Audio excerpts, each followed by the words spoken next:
Hey, what's up, everybody? It's your boy David coming at you with the post birthday edition of the Free Play Mode Quick Hit Special Rant Part 4. And joining me is the CEO and founder of Tough Nerd Toys, Mr. Dene Shogeke. What's going on, Dene? Pleasure to be here, as always, David. How are you? I'm doing good. Had an excellent birthday last night and into this morning. And I'd like to That's thank great. everybody that came out, had a good time with me. And but enough about the birthday shenanigans because that would be a whole podcast unto itself. Oh, please, we must make that a podcast. But we got a real talk rant here because I feel this is an important topic that needs to be addressed, one that I have not seen addressed yet. And what we're going to be discussing is, do you think professional game reviewers actually do more harm in this day and age than they do good? And the reason why I say this is because, like, I've noticed, especially with this generation, the Xbox One and PlayStation 4 generation, and towards the tail end of the previous generation, the Xbox 360, PlayStation 3, and Nintendo Wii cycle, is that we saw a lot of quality games, but that got ignored, that got looked over by the general public. And while these games aren't like the best thing since sliced bread, they are fun games. And when you go to look at the reviews for these games, even though they're fun games, the reviews for these games tend to focus on all the negatives that happen within these games. And I want to get your opinion on this. Is this a trend that you've noticed, or is this just something that I think is just going on? Well, essentially, you have to understand, and again, I know you pretty much will scrutinize me for saying this, is that I always look at everything as a business. And essentially, I feel as though these major like gaming outlets or these major outspoken outlets such as IGN, Game Rank, a few others, if they don't get paid, they're going to give a bad review. And of course, I mean, they play a major influence on like the modern day gamer. Whereas though individuals like you and myself, we pretty much, yeah, we had some magazines out there that gave their opinions, but essentially we played the game and gave our own opinion. For instance, and not to travel off from the subject, but you pretty much told me that Recore was actually a pretty decent game. But from the reviews that IGN gave it and the influences that they have, it was pretty much like it's horrible. It's absolutely horrible. And yes, they do focus on the negatives. I really believe whoever pays them the most, those are the ones they pretty much give a good review. I could be wrong. And I've noticed that, yeah, sticking with Recore, like, I picked it up because it was on sale for like $15 through the Microsoft Store. And, Right. like, I read the reviews, and I'll readily admit to being influenced by the reviews. And I focused too much on the negatives, and I was like, I don't know. But it was a $15 game. Then Right. I was What did like, you choose? That's a lunch sometimes. That's lunch. right. You know what I mean? I was like, $15 isn't gonna kill me, so I picked it up, and I'm still having a good time with it. Yes, there are flaws within the game, but they aren't game breaking flaws, and the game is actually fun. It's like if Metroid Prime was a third person shooter instead of a first person shooter. And it's not by any means the perfect game or a AAA title that's supposed to get like nines and tens and Game of the Year nominations. Far from it, but I would highly recommend the game to anyone who likes that style of gameplay and needs a solid shooter slash action platformer in their library. Right. Right.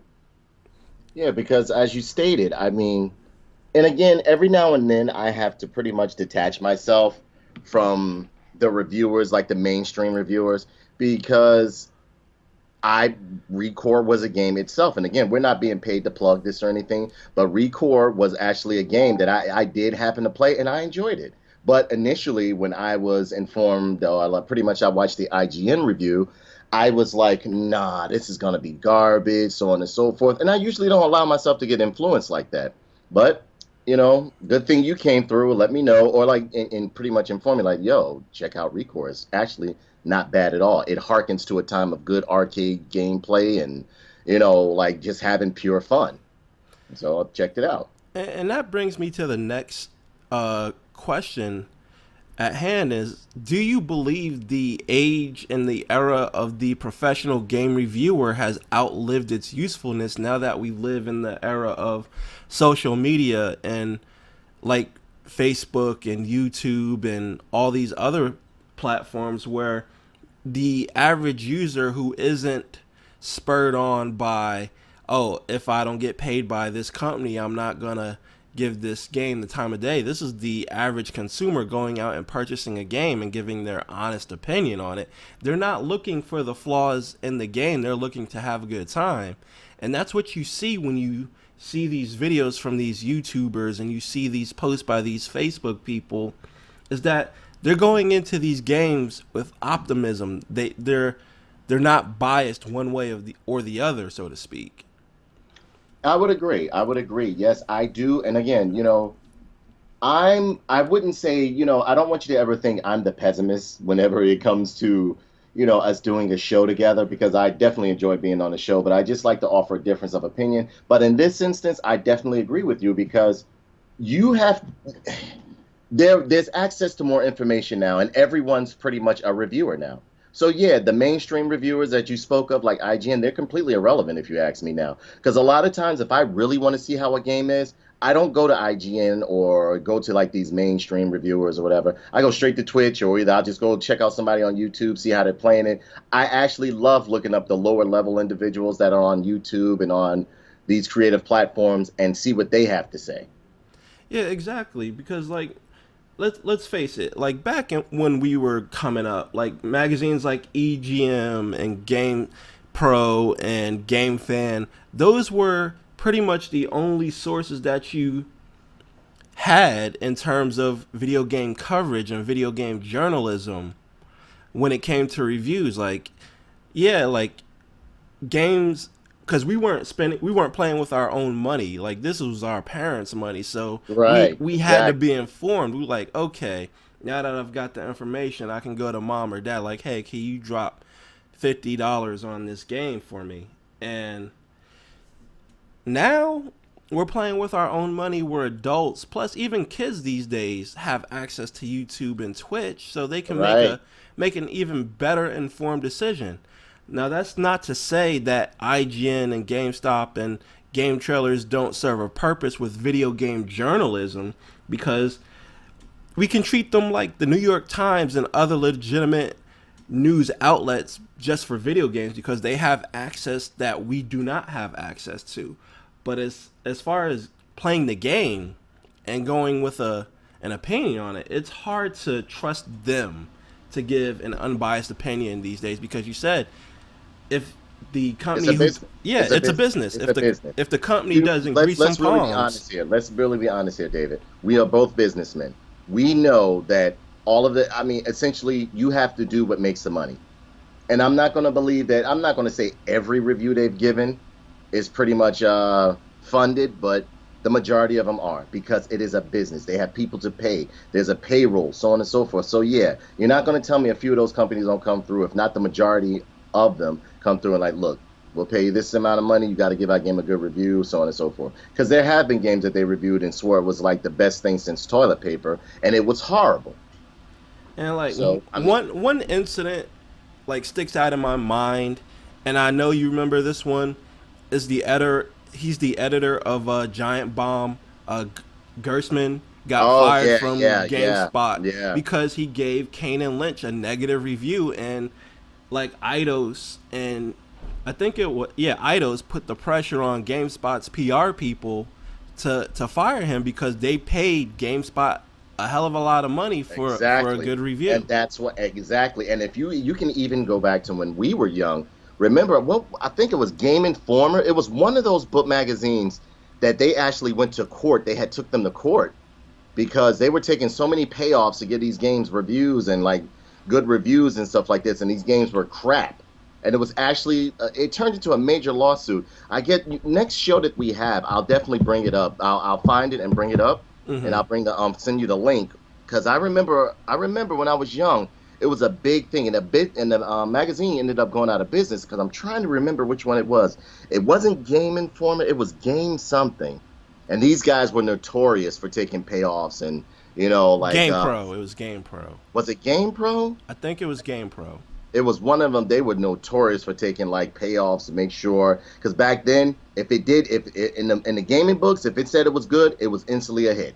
Remember? Exactly, and I remember like just being disappointed a lot, and that's ultimately why I stopped reading gaming magazines. That because like anyone who knew me from when I was a kid and when I was a teenager, I used to stay with the gaming magazines up until Oh, I of was like course. You and I both. You and I both.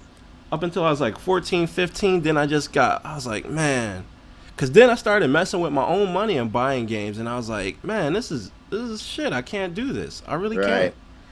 And it's like, man.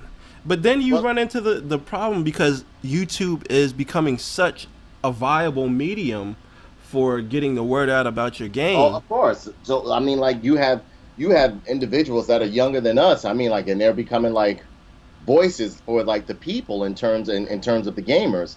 And they're like, look, this game is garbage, regardless of what they're saying. Look, I'm playing it right now. This is wrong. This doesn't work. Here's the glitches. There's a lot of bleeding. I mean, like, there's some all they did was basically palette swap this character. I mean, like, there have been some young reviewers that I watch on YouTube faithfully that give an honest yet unbiased opinion about the game.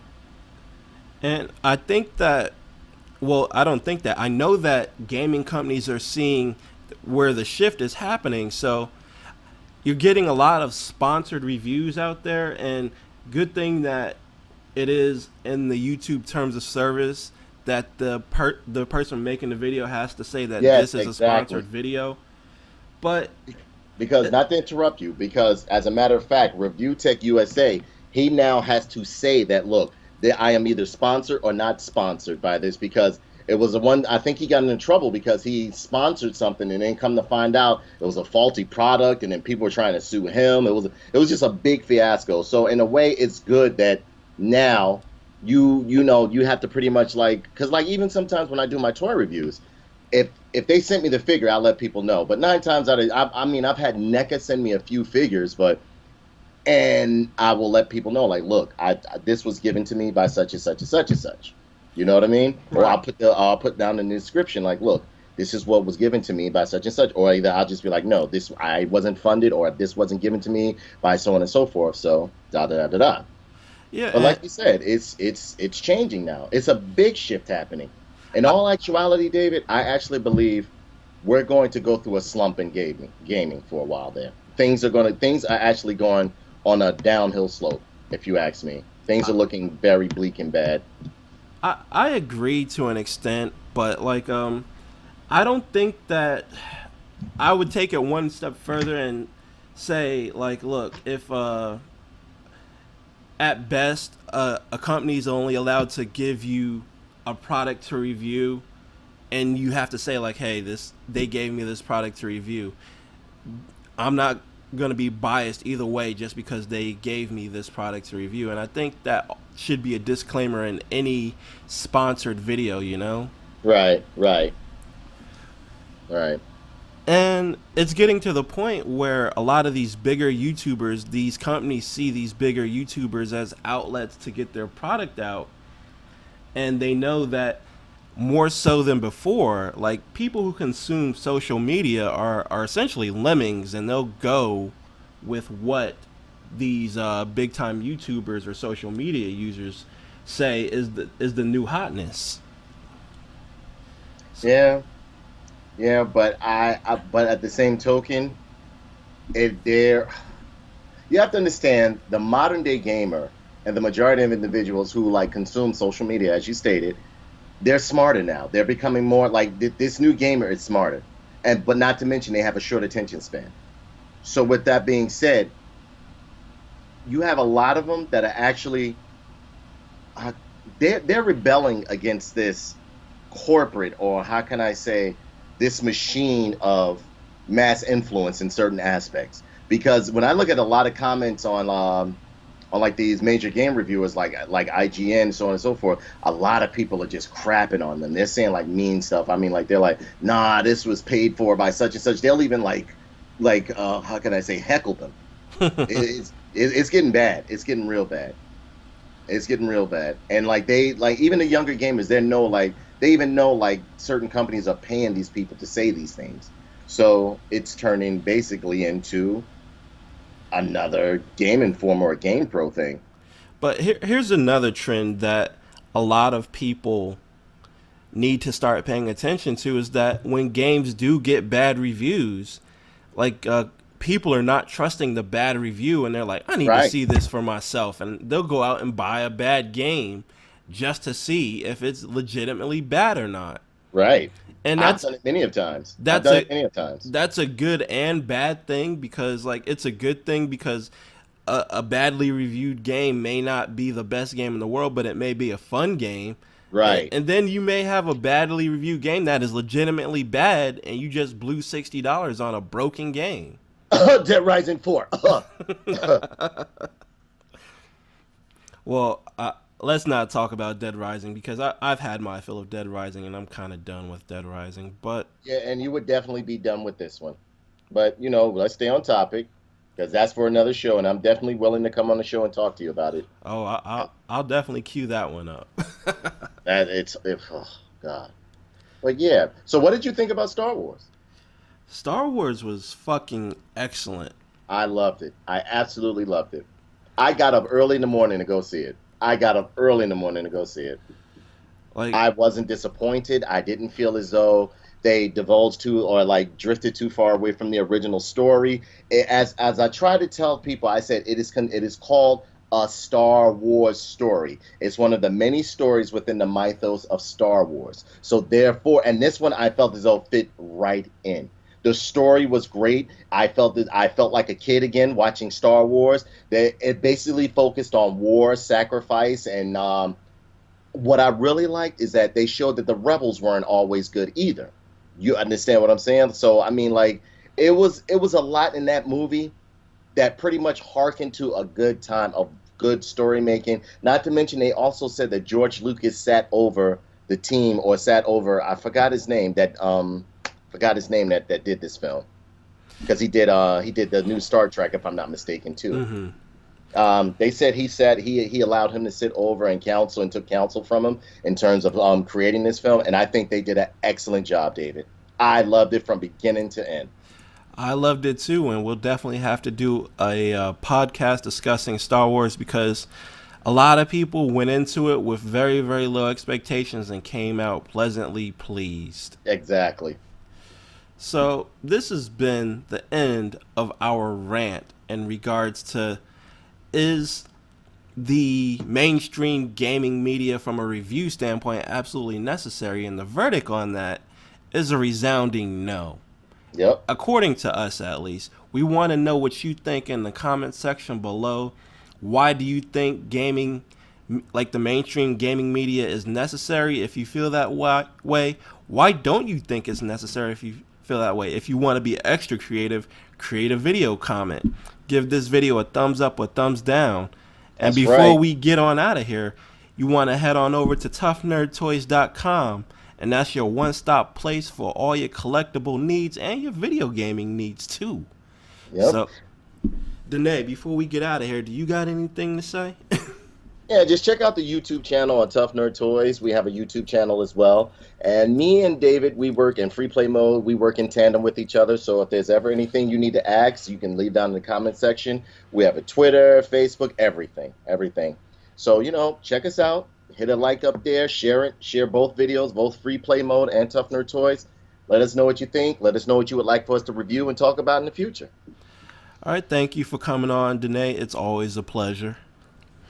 It's always a pleasure to be on here, bro. I enjoy your show. And thank you, toughnerdtoys.com audience and free play mode audience, for sticking around with us for this rant. And I hope you all have a good evening. This is Dave from the free play mode and Dene from Tough Nerd Toys signing out. Peace, folks. We're gone. Later.